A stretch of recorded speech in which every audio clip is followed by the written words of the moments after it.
Video like जरूर कर लीजिए और ऐसे वीडियो लगातार फ्री में पाने के लिए चैनल को तुरंत सब्सक्राइब कर लीजिए और बेल आइकन को जरूर टैप कर लीजिए ताकि आगे भी सारे वीडियो आपको मिलते रहे। यूट्यूब में फॉलो करते हैं तो प्लीज ये वाला फ्री टेलीग्राम चैनल जरूर ज्वाइन कर लीजिएगा। सारे नोटिफिकेशन सारे अपडेट यहीं पे आते हैं, ध्यान रखिए। नमस्कार दोस्तों, एग्जाम प्रिपरेशन के यूट्यूब चैनल पर मैं प्रियंका एक बार फिर से आप सभी का बहुत बहुत स्वागत करती हूँ। आज की क्लास में जो हम लोग पढ़ रहे थे मॉडर्न इंडियन हिस्ट्री का नया चैप्टर 1857 का रिवोल्ट, तो उससे रिलेटेड कुछ महत्वपूर्ण तथ्यों को देखा था। आज उसी क्लास को कंटिन्यू करते हैं। यही चैप्टर जब कंप्लीट हो जाएगा तो फिर अगला चैप्टर स्टार्ट करेंगे। अगर आप न्यू हैं इस चैनल पर, डेली दोपहर 1 बजे क्लास देख सकते हैं। जीएस मेरे साथ कवर करेंगे, उसके साथ साथ रात को 9 बजे जीएस की ही प्रैक्टिस करवा रही हूँ। मॉक टेस्ट चल रहे हैं, ठीक है। आरओ एग्जाम और यूपी पीसीएस दोनों को टारगेट करते हुए, खासकर जो बच्चे आरओ देने वाले हैं उनके लिए ही महत्वपूर्ण क्लासेस हैं ये। तो सारी प्लेलिस्ट बनी हुई है, उनमें से आप क्लासेस तो देख ही सकते हैं। जो अभी रिसेंटली क्लासेस चल रही हैं इनको भी ध्यान देते रहिए, ठीक है। इसके साथ जो बच्चे पेड कोर्स में इंटरेस्टेड हैं, जो अपना अभी वीडियो ज्ञान सर ने जो अवेलेबल कराया कि आपको कैसे आरओ की प्रिपरेशन करनी है, किस सब्जेक्ट से कितने क्वेश्चन आते हैं, वो वीडियो देख करके आप अपना देख सकते हैं आपकी तैयारी किस लेवल पे है। अगर आपको ज़रूरत है आप ज्वाइन कर सकते हैं, तो पेड कोर्स ज्वाइन कर लीजिए स्टडी फॉर सिविल सर्विसेज का, जिसमें कंप्लीट स्टडी मटेरियल मिल जाएगा। उसके अलावा आपको कहीं और से नहीं पढ़ना रहेगा, सारा मटेरियल एक जगह होगा। डेली प्रैक्टिस कराई जाती है, तो उसके साथ आप तैयारी कर सकते हैं। अदरवाइज जैसे उस वीडियो में बताया गया है सब्जेक्ट प्रिपेयर करने हैं, ठीक उसी प्रकार आप अपनी तैयारी में लग जाएंगे। तो जो भी बच्चे पेड कोर्स लेना चाहते हैं वो डिस्क्रिप्शन बॉक्स में नंबर दिया गया है, उन पर कॉन्टैक्ट कीजिए। व्हाट्सएप मैसेज या कॉल के थ्रू आपको इन्फॉर्मेशन प्रोवाइड कर दी जाएगी और आप अपने कोर्स को ज्वाइन कर पाएंगे। चलिए आज की क्लास स्टार्ट करते हैं। तो हमने विद्रोह के केंद्र और नेता देख लिए थे, कहाँ पर कौन वायसराय या गवर्नर जनरल था। माफ़ कीजिएगा, पहले तो गवर्नर जनरल ही था, इसके बाद वायसराय बनते हैं। तो जो भी गवर्नर जनरल जहाँ पर रहते हैं उनको देख लीजिए, या फिर अलग अलग जगह किसने विद्रोह को दमन करने का कार्य किया, ये सारी चीज़ें हमने कारण वगैरह डिस्कस कर लिए थे। आज उसी से आगे की जो महत्वपूर्ण घटनाक्रम है और उनकी डेट से रिलेटेड फैक्ट हम देखेंगे। तो सब पढ़ने के बाद अब जो हम देखेंगे इन महत्वपूर्ण जो तिथियां हैं इनसे प्रश्न बनते हैं, स्टेटमेंट बनते हैं। जैसे कि 1857 के विद्रोह की शुरुआत का महत्वपूर्ण घटनाक्रम क्या था। तो फरवरी 1857 में बहरामपुर की जो 19वीं नेटिव इन्फेंट्री होती है, इसमें 1856 में नई शुरू की गई एनफील्ड राइफल का उपयोग करने से इनकार कर दिया जाता है। फिर 29 मार्च 1857 को बैरकपुर की जो 34वीं नेटिव इन्फेंट्री थी, इसके एक युवा सिपाही थे मंगल पांडे। इन्होंने गाय और सुअर की क्योंकि चर्बी लगी हुई थी, इस कारतूस का उपयोग करने से उन्होंने बिल्कुल मना कर दिया। एक यूरोपीय अधिकारी पर इन्होंने गोली चला दी। मंगल पांडे के साथियों ने उन्हें गिरफ्तार करने से इनकार कर दिया। तो यूरोपीय वरिष्ठ अधिकारियों के आदेश पर मंगल पांडे गिरफ्तार करके कोर्ट मार्शल किया गया इनका, और अप्रैल की शुरुआत में फांसी पर लटका दिया गया। मंगल पांडे की रेजिमेंट को भंग भी किया गया, लेकिन इन विवादित कारतूसों के मामलों में सिपाहियों के असंतोष को नहीं घटाया जा सका, उसको दमन नहीं किया जा सका। तो आगामी दिनों में अंबाला, लखनऊ, मेरठ की सेना की छावनियों से भी अवज्ञा, लूटपाट, आगजनी, ये सारी घटनाएं धीरे धीरे शुरू हो गई। अब अंत में क्या होता, मेरठ के सिपाहियों ने 10 मई को विद्रोह शुरू कर दिया। अगली घटना होती 3 मई 1857 को। तो 7वीं जो अवध रेजिमेंट है, इनके अधिकारियों के आदेश की अवहेलना की गई और रेजिमेंट को इसको भी भंग कर दिया गया।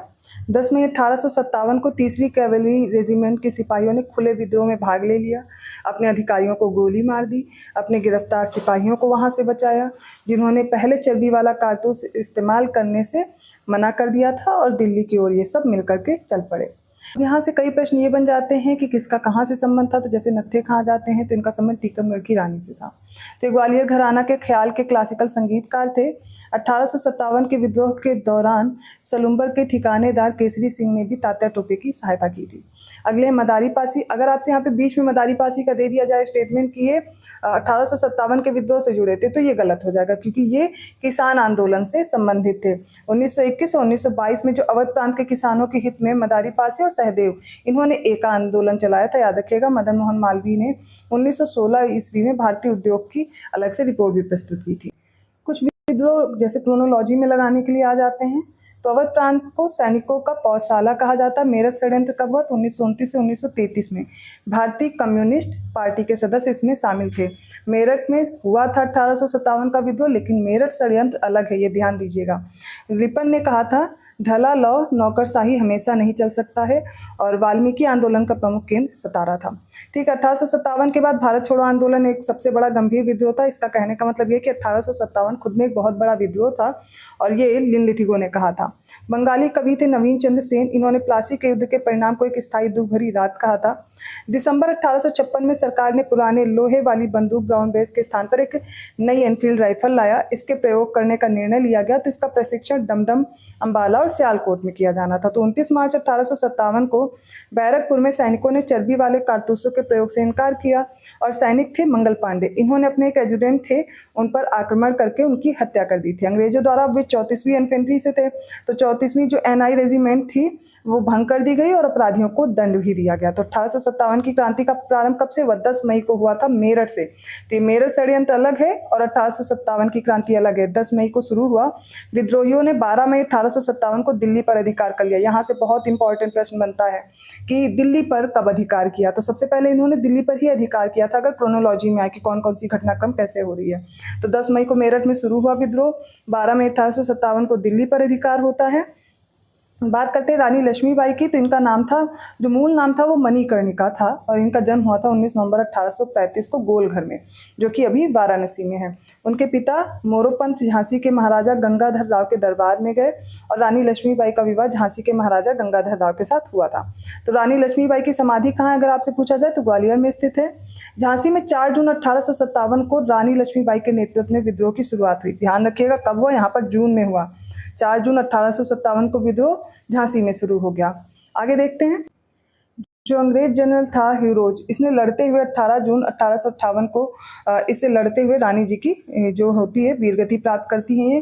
तो यहाँ पर रानी लक्ष्मीबाई की मृत्यु पर ह्यूरोज कुछ कहता है, तो डेट याद रखिएगा। 4 जून 1857 को विद्रोह शुरू हुआ, और 18 जून 1858 को रानी जी क्या होता है, वीरगति को प्राप्त हो जाती है। मृत्यु पर ह्यूरोज ने कहा भी कि भारतीय विद्रोहियों में यहाँ सोई हुई औरत अकेली मर्द है। लखनऊ अवध की बात करें तो यहाँ पर 30 मई 1857 को हुआ था, मतलब यहाँ पर विद्रोह झांसी से पहले शुरू हो चुका था।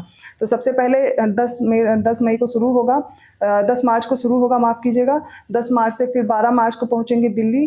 दिल्ली के बाद ये अब अवध वाला आ गया, अवध के बाद झांसी है। ठीक है, कानपुर में भी अभी देखेंगे, झांसी और कानपुर साथ में लगभग जून में ही होंगे। ठीक है, तो विद्रोह का नेतृत्व बेगम हजरत महल ने किया था। उन्होंने अपने बेटे ब्रिटिश कादिर को नवाब घोषित किया था।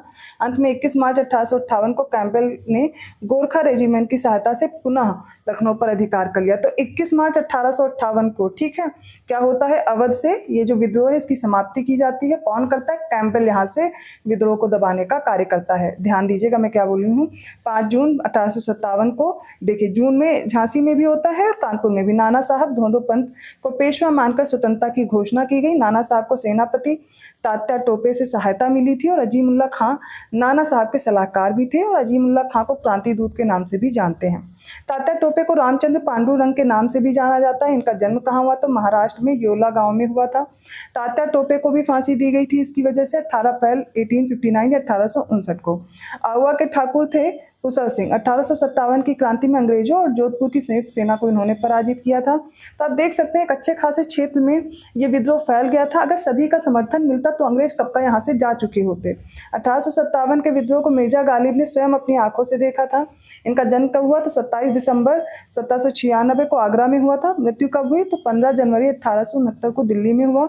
1857 के स्वतंत्रता संघर्ष में ग्वालियर के सिंधिया ने अंग्रेजों की सर्वाधिक सहायता की थी। अगला फैक्ट देखते हैं।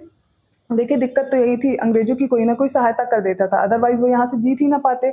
1857 के विद्रोह के समय भारत का गवर्नर जनरल कौन था? कैनिंग था, मैं पहले भी बता चुकी हूँ। और कैनिंग ने इस समय, अब जब ये विद्रोह हो जाता है तो आपातकालीन मुख्यालय बना लेता है। प्रश्न पूछा जाता है किसको बनाया था? तो इलाहाबाद को बनाया था। कैनिंग भारत में कंपनी द्वारा नियुक्त अंतिम गवर्नर जनरल था, और ब्रिटिश सम्राट के अधीन नियुक्त होने वाला पहला ये वायसराय भी था। अगला तथ्य देखिए, 1857 के सिपाही विद्रोह को भारत में प्रथम स्वतंत्रता संग्राम के नाम से और ब्रिटेन में इंडियन म्यूटिनी के नाम से अभिहित किया जाता है। 1857 के विद्रोह के समय बैरकपुर में lieutenant general sir John Bennett head से कमांडिंग ऑफिसर थे।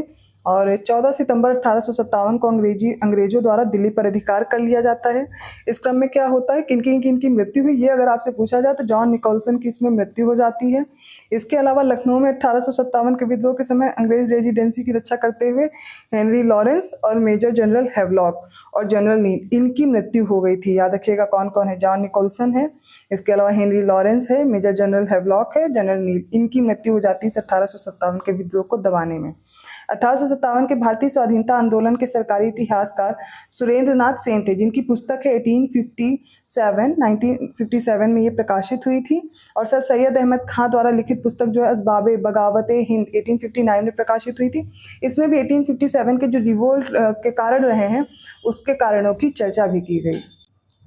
कि भारत सरकार द्वारा जो आरसी मजूमदार हैं, इनको 1857 के विद्रोह का इतिहास लिखने के लिए नियुक्त किया गया था, लेकिन सरकारी समिति से इनकी अनबन हो जाती है। इसके कारण ये इस कार्य से मना कर देते हैं और इन्होंने खुद अपनी पुस्तक जो लिखी थी the sepoy mutiny and the rebellion of 1857, इसको स्वतंत्र रूप से 1957 में इन्होंने प्रकाशित किया था। हाँ, अब ये 1857 से रिलेटेड जो भी बुक है ना, वो मैच द फॉलोइंग में आ जाती हैं, तो याद रखिएगा किसकी कौन सी है। 1857 के विद्रोह के दमन के बाद ब्रिटिश सरकार ने भारतीय फौज के नवगठन के लिए पील आयोग बनाया। मैंने बताया था पील आयोग बनता है, तो जिसने सेना के रेजिडेंटों की जाति, समुदाय और धर्म के आधार पर विभाजित कर दिया। तो इस आयोग के अनुसार क्या हुआ, बंगाल में यूरोपीय सैनिकों का जो भारत सैनिकों से अनुपात था वो 1:2 रखा गया, ठीक है, जबकि मद्रास में, बंबई में ये अनुपात 1:3 कर दिया गया। बेंजामिन डिज़रायली ने 1857 के विद्रोह को राष्ट्रीय विद्रोह कहा है।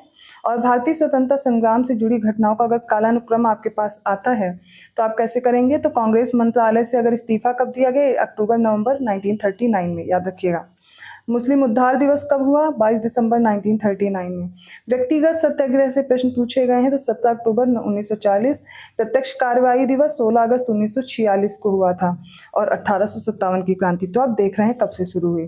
तो 1857 में लंदन से प्रकाशित समाचार पत्र टाइम्स के संवाददाता थे विलियम हार्वर्ड रसल, जिन्होंने लिखा था कि उत्तर भारत में कोई भी श्वेत व्यक्ति की कार को मैत्रीपूर्ण दृष्टि से नहीं देखता है। तो 1857 के रिवोल्ट के बारे में कुछ फैक्ट्स हमने देखे। कल ये क्लास कंप्लीट हो जाएगी, इसका जो चैप्टर है वो कंप्लीट हो जाएगा और फिर नया टॉपिक स्टार्ट हो जाएगा। रिवीजन के लिए मैं छोटे छोटे पार्ट में आपको करवा रही हूँ, जिसमें एक साथ बर्डन भी नहीं होगा और ये सब्जेक्ट आपका प्रिपेयर भी हो जाएगा। खासकर इन डेट्स को याद रखिएगा, जो भी चीज़ें मैं बोल देती हूँ आ सकता है उसको ध्यान से ज़रूर देख लीजिए, क्योंकि आगे प्रश्न बनने की संभावना रहती है। तो ऐसे ही इंपॉर्टेंट फैक्ट्स लेकर के मैं आती हूँ अगली क्लास में। वीडियो अच्छा लगा हो तो प्लीज़ लाइक ज़रूर कर दीजिए। चैनल को अभी तक सब्सक्राइब नहीं किया है कर लीजिए और कोशिश कीजिए और लोगों को ज़्यादा से ज़्यादा शेयर कीजिए। जो भी पेड कोर्स में इंटरेस्टेड हैं, डिस्क्रिप्शन बॉक्स में नंबर है, कोई अदर जानकारी चाहिए तो आप कमेंट कीजिए, मैं आपको इन्फॉर्मेशन प्रोवाइड कर दूँगी। तब तक के लिए धन्यवाद।